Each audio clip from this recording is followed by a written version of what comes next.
ക്യാൻസറിനെതിരെ പൊരുതാനായി Calicut city service സഹകരണ ബാങ്കും MVR cancer സെന്ററും സംയുക്തമായി അവതരിപ്പിക്കുന്ന ക്യാൻസർ ചികിത്സാ സഹായ പദ്ധതിയാണ് മാസ് കെയർ. വാർത്തകൾ തുടരുന്നു. എരഞ്ഞിക്കൽ കാരംവള്ളി ശ്രീ സുബ്രഹ്മണ്യ ക്ഷേത്രത്തിലെ ധ്വജപ്രതിഷ്ഠാ ചടങ്ങ് ഭക്തി നിർഭരമായ അന്തരീക്ഷത്തിൽ നടന്നു. ക്ഷേത്രം തന്ത്രി കക്കാട്ടില്ലത്ത് നാരായണൻ നമ്പൂതിരിയുടെ മുഖ്യ കാർമ്മികത്വത്തിലാണ് ചടങ്ങ് നടന്നത്.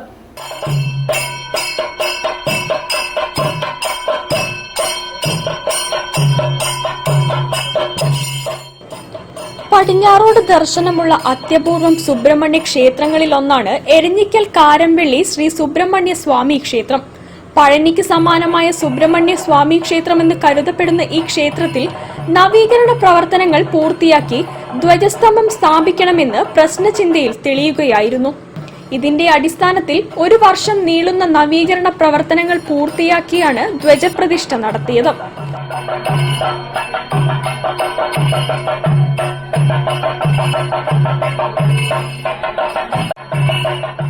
താന്ത്രിക ചടങ്ങുകൾക്ക് ക്ഷേത്രം തന്ത്രി കക്കാട്ടില്ലത്ത് നാരായണൻ നമ്പൂതിരിപ്പാട് മുഖ്യ കാർമ്മികത്വം വഹിച്ചു. ക്ഷേത്ര committee president K Viswanatha Kurup, secretary P Jayan, പുനരുദ്ധാരണ committee chairman K Jayachandran, general convener CK Suresh Kumar തുടങ്ങിയവർ നേതൃത്വം നൽകി. 100 കണക്കിന് ഭക്തജനങ്ങളാണ് ചടങ്ങിന് സാക്ഷ്യം വഹിക്കാനെത്തിയത്.